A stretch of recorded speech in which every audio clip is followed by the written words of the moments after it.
up your engine. Okay, today I'm going to talk about used luxury vehicles. This is a 2019 Genesis G80, their top of the line, 5-liter V8. Is it something you should rush out and buy, something you should run away from, or something in between? We're going to go through this whole thing and explain it all so you can make a wise decision. Now, as everybody knows, sedans aren't as popular as they used to be. For example, last year's Genesis G80 in the United States, they sold 4,000 something of them, but that was in the United States. In Korea, they sold 45,000 something of them. The Koreans still like luxury sedans, and they buy a lot of them there. Now, I like the older ones like this better than the newer ones.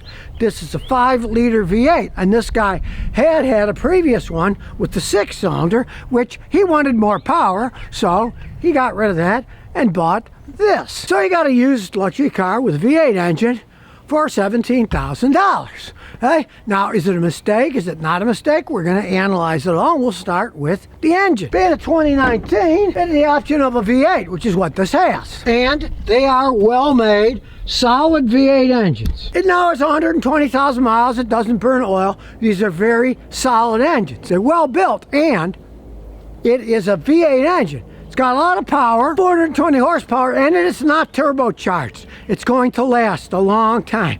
Unfortunately now, if you're going to buy a new Genesis, you're either going to get a 4-cylinder turbo or a V6 turbo, and believe you me, they will not last as long. That's just the way that it goes. Now, for all that horsepower, he can squeeze 21 miles a gallon on a highway, but of course he gets teens in the city. You get that much power in a V8 engine, that's what you're going to get. But you're also going to get long lifespan. Just like back in the day, say 2000, when GM actually made good V8 engines in their trucks and cars. Those things lasted hundreds of thousands of miles if you took care of them, because they were well made. They didn't have turbochargers on them. They didn't have all kinds of pressure going to the engine, and they could last a long time. Yeah, they're going to use fuel. That's the way it goes. And another positive, when you're buying a Genesis, a fancy G80, is it is made in Korea, and that's what you want. Particular model, sometimes these transmissions get a little flaw. And of course, I'm going to do a full scan of this. The flaw is there's 2 solenoids in the transmission that can often get weak, and they'll do weird shift, flare, up, down. We're going to road test to check that out. Now, it's not a major thing. To replace the 2 solenoids, you got to drop the pan, so you're going to change the fluid and the filter and all that. And by the time you're done parts and labor, depending on who's doing the work, it'll go anywhere between $900 and $1,700, which, when it comes down to it, isn't all that bad. The newer ones didn't have that problem. They have upgraded solenoids. But the 2019s often had that problem. I expect to feel it when we road test it. We're going to check the data too, but that's not a deal breaker. So if you're going to get a good luxury car and you can fix it for that small amount of money, and if you don't want to fix it, a lot of times they just stay that way. A little flare shifting, little wobbly downshifting and stuff, and they don't strand you by the side of the road or anything. Americans, they're not big fans of sedans anymore. The Koreans are. But if you're looking for a sedan and you're looking for a used one, this might not be that bad of an idea. And you know, it's a little bit older. It's still got the nice overview for your backup camera. So as you can see all around. Pretty good for a 2019. And of course, it's got many drive modes you can go through. You can see you can have it in eco mode, sport mode if you want, or just normal. Not outrageously complex. You know, you got dual heat control, simple to use, fan speed. Now it is an older car, so it's got a CD player still, you know, so a little bit old school. And it has both heated and air conditioned front seats. We can see this baby's got 121,117 miles on it. So now comes the real test. You're going to go with a fancy scan tool. Got this new scan tool. It is a King Bolin.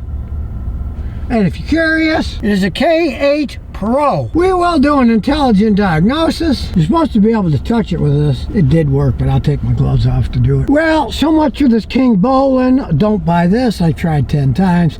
It can't even connect to it. It is not a very good scanner. I would not advise buying this King Bolin.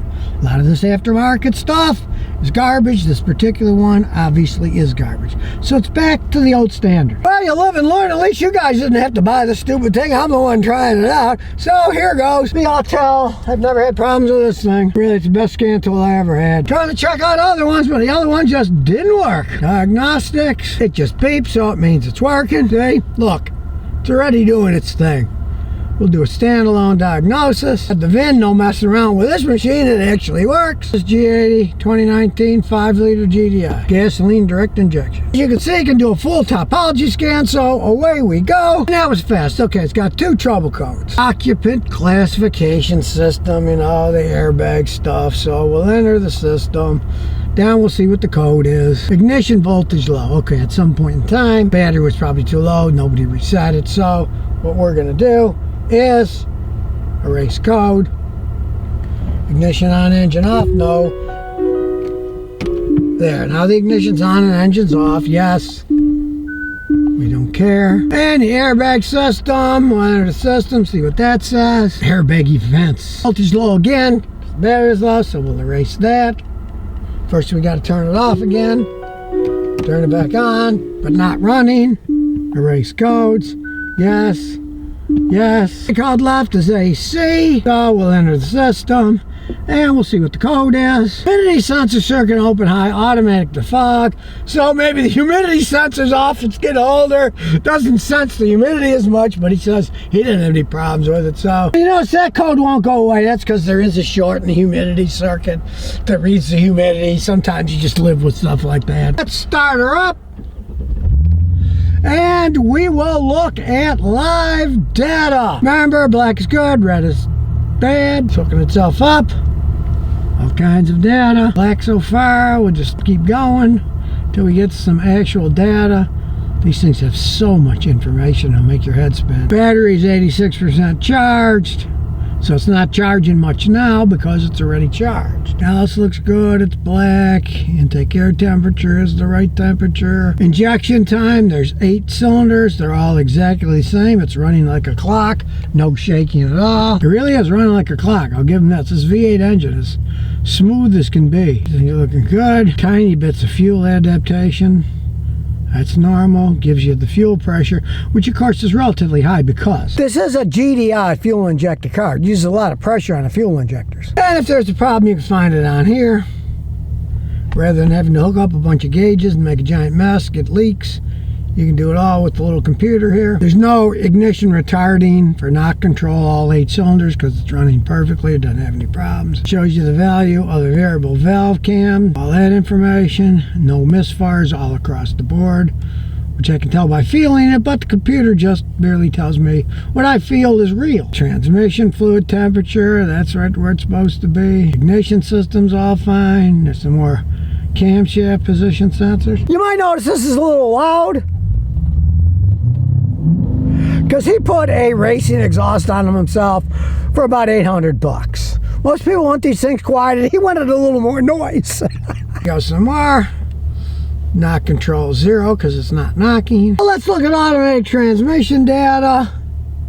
We'll enter the system and we'll look at live data because it may have that solenoid shift, a little bit of problem to it. We'll see when we road test it, but I'll look at the data first. Voltage, milliamps that are on the different solenoids. Now we're going to take it for a spin and check out the transmission. So here we go. Like I said, it's louder than normal because he wanted to make it loud.